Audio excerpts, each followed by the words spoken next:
Each year, my father and I would go on an annual spelunking adventure. For those of you who don't know, spelunking is a hobby of exploring caves. Oftentimes, you are down in a dark, dank, narrow passageway, pressed firmly against the suffocating rock wall, squirming millimeters just to get an opening. But once you reach that opening, you can find wonders down in these caves. Giant stalagmites and beautiful minerals. The best we had found was preserved human bones dating back thousands of years, solidified into the rock during our cave trip in Iceland. While my father and I had explored hundreds of caves, there is one cave I'm most fearful of. This cave system is located in upstate New York, only known to the local caving club who has since shut it down after various deaths. This caving system is known as the Passage, a name that was given to it when it was first discovered in the 80s. It has not been fully mapped and many areas are inaccessible. I barely escaped the passage during the fall of 2019. My father was not as lucky as I was. My father and I had contacted a local caving club in a desolate upstate New York town. My father and I drove over 5 hours to reach this town, where the caving club met every Thursday to plan their weekend caving trips. My father contacted them earlier in the week, asking if we could join them on their next expedition. They agreed for us to join them in their next meeting, where we would be fully prepared to explore one of the oldest and longest caving systems in the state. Eagerly, my dad and I waited all week before making the drive. More research online. We weren't able to find out much about the caves or anything about this small town. Most we got was a B-list movie celebrity grew up here, but nothing more.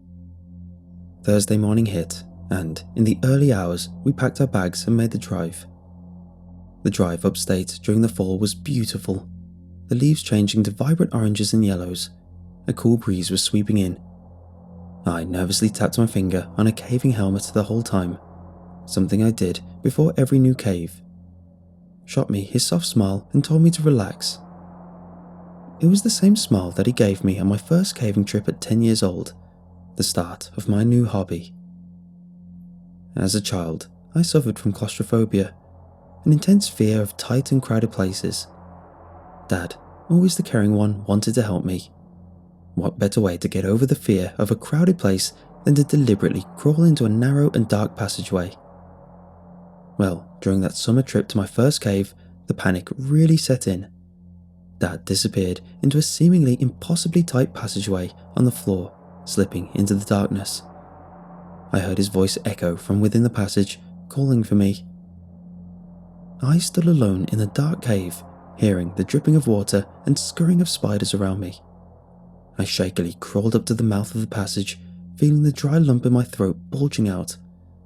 I pressed my face against the muddy ground and shimmied into the passage. I couldn't move my head, stuck facing the right wall. My arms were pinned ahead of me, dragging me only millimeters ahead. I shrieked, feeling the weight of the rock pin me down, unable to move. Dad heard my wails. He was further ahead. I squirmed and screamed for help, unable to move ahead. What felt like an eternity, Dad finally returned. I saw his muddy face up ahead, his arms reaching out for mine. "Calm down, bud. It's going to be okay," shooting me his warmest smile. Dad had big brown eyes and a lot of personality. Even down hundreds of feet, pinned to the earth in the most claustrophobic setting, Dad made me feel calm. He grabbed my arm and helped me squirm my way through this narrow passage. Eventually, we emerged into a large cavernous room. Fully able to stand, feeling a cool breeze blow through. Dad turned on some lanterns and lit the room up, exposing bright-coloured minerals on the walls.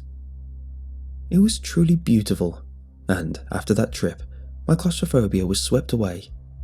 Dad and I pushed ourselves on our annual trips, crawling deeper into narrower, seemingly impossible cracks and turns to meet the wonders down below. As we passed the fiery reds and yellow leaves around us, I thought back on that first trip. Seeing Dad age since then has been the hardest thing, knowing he won't be around forever, cherishing the moments we had together. At some point, I dozed off on the drive.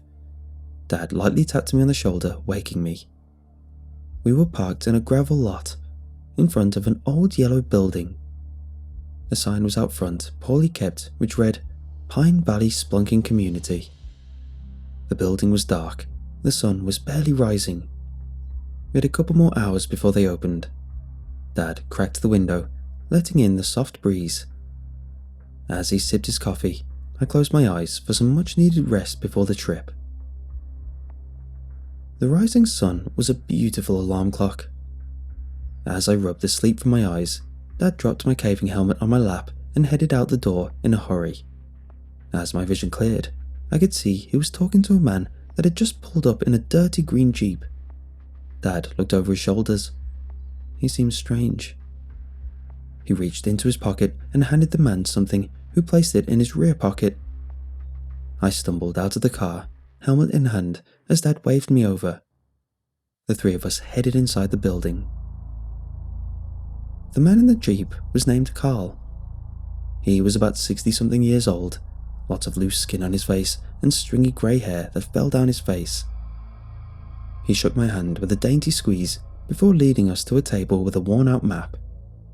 Carl unfolded the map before taking a magnifying glass out of his pocket. Dad watched intently as Carl traced a tiny path on the map with his stringy finger. "Here's the cave opening," Carl said. "You follow this passage, which ain't too difficult. Figure your boy here could do it blindfolded. Continue along the path. You should be down on your belly most of the way, but nothing too crazy. It'll lead to a tiny opening. Should be able to crouch and turn if you had to.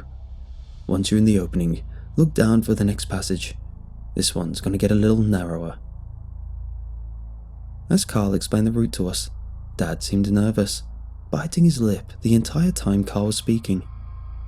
I tried to follow along as best I could, but hoped Dad paid more attention. Crawl into the passage and start bending up. We call this spot the scissor, as your body will start bending and almost folds in half. You'll be climbing up into a ledge that will lead you down a long passage with a lot of turns and dead ends. I painted a few red markers every so often, so you should try stick with those if you can. If you reach a dead end, you'll have to crawl backwards back out. This is where I suggest you keep a lot of lights on you. Last guy who got lost down there was struggling for 2 days in the darkness before we found him and got him out. After you make your way through this pass, you'll come to a door." "A door?" I asked. Carl looked at me with those grey eyes of his. "Yes, boy, a door," Carl replied. "Don't ask me where it came from. All I know is that some crazy guy went all the way in there hundreds of years ago, chiseled into the rock and mounted a door frame. Now, we got the key here. Made a few copies over the years. Use the key, unlock the door, and you'll be able to fit. Hands up ahead and shimmy through." Weird. Never heard of a door being installed hundreds of feet under the ground. Carl brushed the stringy hair from his face. "Once you get through, follow the straight passage. It's going to feel like it's getting narrow, and that's because it is. I suggest hands out in front and drag yourself forwards. You'll be heading to the first of the birth canals." My mouth dried when he said birth canal. I could feel the sweat pouring down my face. Birth canals, like the name suggests, are long, extremely narrow passages in cave systems. Now, you're going to feel like you're getting the soul squeezed out of you. Do not panic. The harder you could lodge yourself into the birth canal and get stuck. Remain calm, get through the birth canal, and you find yourself in a wonder of a cave. Stalagmites like you've never seen before. Carl handed the map and key to Dad, who folded it in half and put it in his pocket. We headed back to our cars to grab our gear. I triple-checked each light we had, not wanting my worst fear of being stuck in the dark to come to fruition. We had a quick protein bar as Carl herded us into the woods. We hiked deeper into the woods, about 2 miles. Carl trotted ahead, giving us a backwards tour. Lots of junk back there, old cars, machinery. Finally, we made our way into a clearing next to a rock. This wall must have gone up 200 feet, clear past the treetops. There was a cutout in the wall at the base where lots of loose stones were gathered up. Carl took around the base, clearing leaves around the firmly placed stone. And there it was, a dark hole in the ground, roughly the size for a man to tightly squeeze into. I looked around at the nothingness of the quiet woods around us, wondering how the hell anyone found this tiny hole in the ground and decided to go inside it. While I tried to brush off the nervousness, which Carl made difficult with his erratic behaviours, Dad and I fixed our gear and prepared to head into this void in the ground for a good chunk of the day. It was early, about 8 a.m. The wind blew through the woods, nearly blowing over frail old Carl. "You're not coming with?" I asked Carl. "Not yet, son. I'll be back in a few hours to catch up. Don't worry," Carl replied. Dad headed in first, squeezing my arm. Feet first, he dropped into the dark opening. Landing with a thud, I looked down into the hole, feeling the breath of the cave wash over my face. Dad turned on the light and lit up a tiny area. "Drop your bag down first, I'll catch it." I lowered my bag in and dangled my feet into it. Carl stood back, tipped his hat, and skipped away down the trail. I swallowed the lump and plunged into the darkness. I landed firmly a few feet down. Dad was close by. The cave entrance was about 20 feet in diameter. Dad and I got our gear ready and scanned the areas. We were looking for a little opening in the floor, one you'd never think of a person fitting through. Dad found it first. He dropped to his knees and inspected the entrance. "Ready to do this?" he asked. I shook my head and we bumped helmets. Dad led the way. He squeezed himself into a tiny opening at the base. His torso disappeared in, while his feet stuck out like he had flew face first into the wall. Inch by inch, his legs went in further until he was gone. I waited a few minutes, not wanting to get kicked in the face by him squirming before heading in. The breath of the cave was strong, sounding like it was coming from a different passage. I felt an eerie feeling just waiting there. I must have zoned out as Dad was calling me to come in. I raced toward the entrance and stuck my head in. Pressed nearly sideways, I inched my body in, one arm forward and the other to my side. I dragged myself further into the passage, not able to turn my head enough to see Dad. We called out to each other, making sure each of us was doing okay. Farther and farther we navigated this passage. Little crevices in the wall revealed spiders of disproportionate sizes. Before I could get a good look, they would scurry off. After what felt like hours, I heard Dad grunting. He pulled himself out of the passageway. He called to me to hurry up. We must have been at the first opening. I shimmied harder when a hand grabbed me. Dad pulled my arm slowly, helping me out of the passage. We were covered in mud and dirt, and probably rat poop. We were crouched in a tiny opening, our helmets clanking onto the walls. We inspected the opening, looking for another tiny passage that would lead to the scissor. The scissor opening looked even more impossible than the entrance. This cave was already proving to be more difficult than originally thought. My arms were already burning from the miles of dragging we had just done. Dad went in first. His torso slipped in. He slowly started bending his body upwards, his grunting sounding painful. Soon his legs were bending up. Dad called out, "I'm basically standing now. I can see where we have to go. Better limber up for this part." Dad grunted once again, where he was pulling himself up and into the next passage. Dad called out that he cleared it after some time. Now it was my turn. I went head first into the scissor, as far as my body would take me. As my head clanked against the wall in front of me, I pressed my hands into the ground and pushed my body up. I felt my back crack as it folded in half. Inch by inch, my back folded till I was able to slide my legs in and stand up. My back was scraped by the sharp rock walls. Now I was standing, wedged between two rocks, with no way it seems to get out without going forward. The claustrophobia was starting to set in. I had nowhere to go except up. I reached up high on my tippy toes until I grabbed a ledge. I slowly pulled myself up the ledge, which opened up thankfully a bit more. I dragged my body up and looked down the shaft of a long passageway. Dad was far up ahead. The passageway started getting tighter. I noticed the red painted blocks on the wall. Must be the ones from Carl. Dad was making progress up ahead. He wasn't calling back to me. It looked like he was miles ahead of me at times, but when I looked back at him, he was only a few feet in front of me. We twisted and turned through the dark, trying to follow the red blocks. After one turn down a passage, Dad called out, "Stop!" "What?" I replied, nearly out of breath. "Dead end. We gotta turn back." "Okay," I called, feeling my hand shaking. And now I backtracked the way we came in, reversed. I started pulling myself backwards, unable to see where I was going. Dad's shoes were right in front of me, which gave me some comfort. Down in the caves, your mind starts playing tricks on you. Deja vu sweeps over you. Every little knock in the rock looks the same. It feels like you're swimming against the current, making no progress. As we backtracked more, my feet slammed into a wall behind me. "Stop!" I screamed. "We have to go left," Dad replied, pulling himself further into the passage. I took a minute to breathe, unable to reach back and grab a water.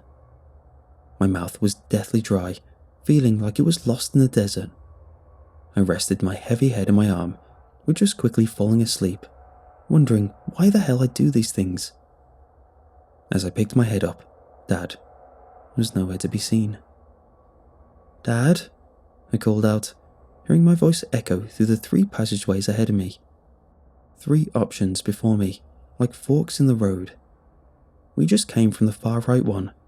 Dad must have gone down the middle one. I called out again, but to no avail. I heard a scurrying behind me, like something was racing down the passage. I quickly squirmed into the middle passage, hoping Dad was up ahead. This passage I was heading down was growing increasingly more difficult. Each obstacle proved to be an undertaking that physically and mentally slowed me down. I felt as if I was hearing running water somewhere further ahead. Carl mentioned nothing about water. The dirt below me was growing softer and wet. I squirmed through tight squeezes, calling out to my dad, but to no avail. My worst fears were coming to life. Terrible thoughts of my father being hurt intruded into my head. I desperately tried to shake them. As my thoughts raced, the flickering of my helmet light snapped me back to reality.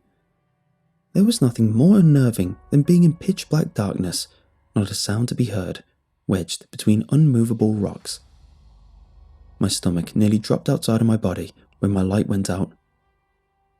What had to be only really a few moments, but felt like an eternity. I smacked my headlight and it flicked back on.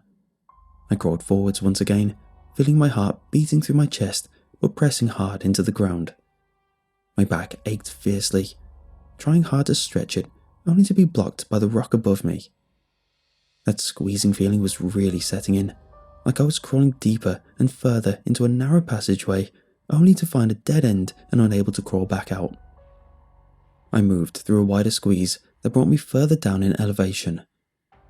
A faint smell started to linger in the air. My voice was growing coarse as my calls to my father were falling on deaf ears. I could not figure out how we got so turned around in such a short amount of time. The smell in the air was growing stronger, like wet feces. A tiny squealing and scratching started to rumble around me. I pressed forward, trying to catch my breath in this narrow passage. My arms fully numb from being squeezed into my side. The squealing grew louder with each inch I was making. More and more, I heard them moving. I was able to maneuver my head forward, only to light up with my helmet a horrifying mass of creatures.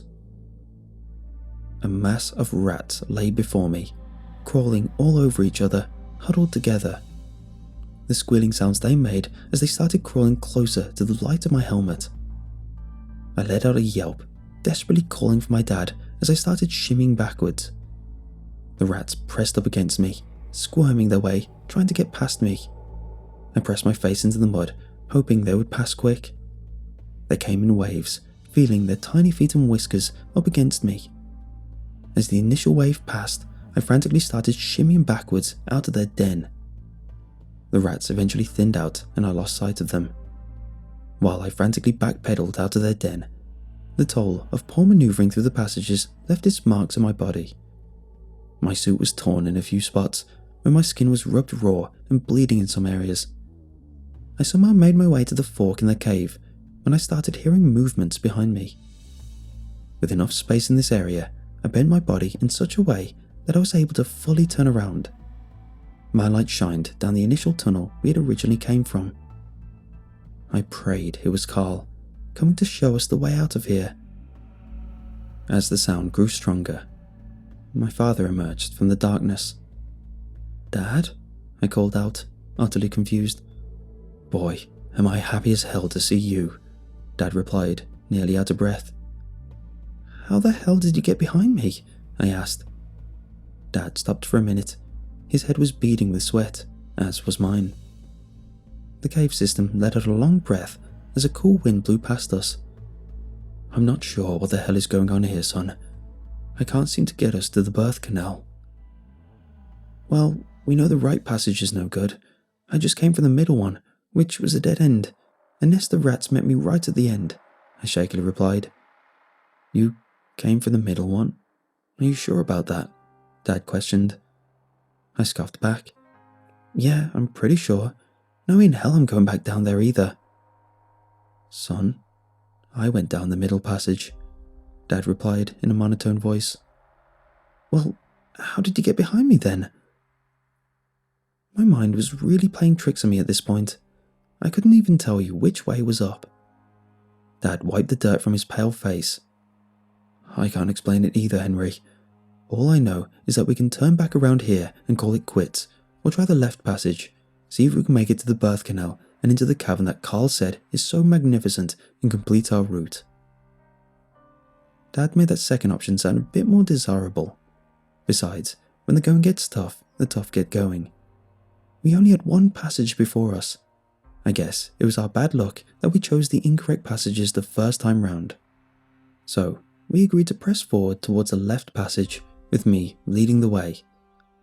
I pressed forth into the passage, making sure to keep Dad close this time around. We tried making small talk through the passage, but I felt as if both of us were just keeping focused and pressing forward. We must have crawled for about 30 minutes at that point, with no end in sight. I figured it was a good thing that we didn't hit a dead end yet. "Dad, there's something up ahead," I called out. What is it?" he replied nervously. "It's a door," I said, nearly out of breath. "Thank God," Dad replied. "Here, I'll pass you the key." The door before me looked as if it belonged on a dollhouse. The passage we were in was nearly suffocating as it is. To now crawl through this door and into the birth canal was starting to ramp up my dormant claustrophobia. Dad was able to toss me the key. I pushed the key into the old lock and pressed hard. The door was tough to open. The ancient-looking wood cracked open. A stench from the new passage blew right into us, sending us into a coughing fit. I went in, arms forward, trying to grab onto something up ahead. Dad was pushing my legs forward as I squeezed through the door.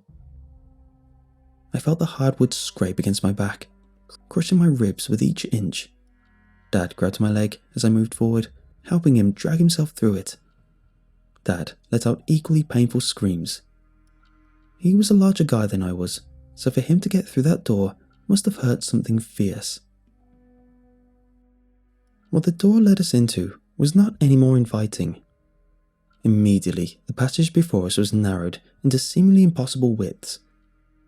"This must be the birth canal," I called out to Dad. I wriggled into this narrow passage, feeling the pressure immediately all around me. I struggled to move even a centimetre. Each breath I took wedged me harder into the rock wall.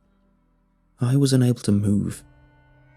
Dad struggled just as much, taking extreme effort to move mere centimetres. I couldn't press on any further. I felt stuck. "Dad," I cried out, feeling tears bubble in my eyes. "I can't move." "I'm struggling back here too, bud. I think it may be too narrow for us to go any further," Dad said, somehow remaining calm. Dad started crawling backwards, pulling at my leg, trying to loosen me up. I wasn't budging. I began to wail, hearing my screams echo around me, frantically kicking and squirming, trying to get out. Dad tried to calm me down, telling me to relax, but all I could think about was being trapped down here for so long, unable to be freed by help, and that this cave would be my final resting place, a tomb to be sealed in. After what felt like time ceasing to move, unable to move from the rocks which surrounded me, Dad decided he needed to go get help. Slowly, he backed his way up, leaving me alone in the cavern. I tried to remain as calm as I could, struggling to gain an inch or so back out the way I came. My body was going numb. All I could think about was dying in this cold, wet passageway where rescuers wouldn't be able to reach my body. I figured it would be a few hours before Dad would get out of the cave, get help, then bring them where I was. My head felt heavy, like I clanked it hard against the floor. The fluid inside my skull was sloshing around. Your mind starts playing tricks on you down here. There are no sounds. Your chest breathing sounds like an explosion. With each deep breath, I could feel myself getting wedged harder into the rocks. I tried to rest, but my mind kept racing back to images of rats burying themselves into me, gnawing away at my face while I'm trapped, unable to fight back. Every so often, I'd hear a little scurrying sound, or the sound of water somewhere far off ahead of me. What lay before me, as far as my light would go, was more darkness. A cold breeze would bellow into me, giving me some sense of relief that the outside world couldn't be that far away. I heard them coming after some time. It must have been hours since I last saw Dad. I heard clanging, like equipment rattling along the walls of the cave, echoing down into my chamber. I cried out, banging my helmet against the wall. The clanging grew louder. Then I heard their voices. There was a woman. She was calling my name, followed by the voices of other men. I cried out to them, begging for help. I felt something wrap around my ankles tight. Then a cranking sound began. The pressure on my numb legs felt fierce as the cranking continued. Slowly, I inched backwards out of the cavern, my body dragging against the rocks. I felt like a cork being pulled from a wine bottle. With the final pop, I was able to move more freely as I was freed. I wept the entire way back out. My worst fears had come to life and I escaped. I couldn't wait to see Dad. I stuck with the guide the entire way out. Her name was Rachel, and she seemed like an experienced rescuer. Focused, I was intent of escaping from this nightmare cave. As we navigated out of the cave, mostly backwards, I could start feeling a stronger breeze coming. Soon, the light of day began to pierce through. Not much light left. It was nearly dusk. We had spent the majority of the day lost in the cave. As I emerged from the cave, I called out to Dad. There were responder cars everywhere, bright lights and their alarms blaring. A lone ambulance was parked off to the side. I felt my heart sink as I saw a man on the gurney. I raced over, my legs feeling like jelly. I was covered in mud and filth as I crashed into the paramedics. My dad lay in the gurney. He was bruised and cut badly. Long gashes ran down his chest and face like he had been clawed by a bear. His left eye was gouged out. I wept as they lifted him into the van. I sat in the back with him while they pumped him with IVs. Blood seeped from his lips with each movement. Unable to speak, he weakly reached into his pocket. Trembling, he brought his hand to mine, his eye beginning to close. His palm outstretched, revealing a dirty yellow tooth, sharp as a shark's tooth with dark red stains on it. I grabbed the tooth from Dad's cold hand as the heart rate monitor flatlined. I lost my dad that day. All I have left of him is a tooth from some creature that I believed killed him. The tooth is nothing like I've seen before. It curves like a dagger, just as sharp with ridges along the length. I can only imagine hundreds of these sinking into Dad as he struggled to get out of the cave. I vowed never to go back to that cave. But here I am, 1 year later. The tooth is in my pocket, where it has been since the day Dad died. I am standing in front of the cave once again, not having been in one since my last trip here. There are old ropes and signs barring people from going in, citing the deathly risks ahead. I am ready to go in, ready to never leave again, and ready to find whatever the hell killed my father.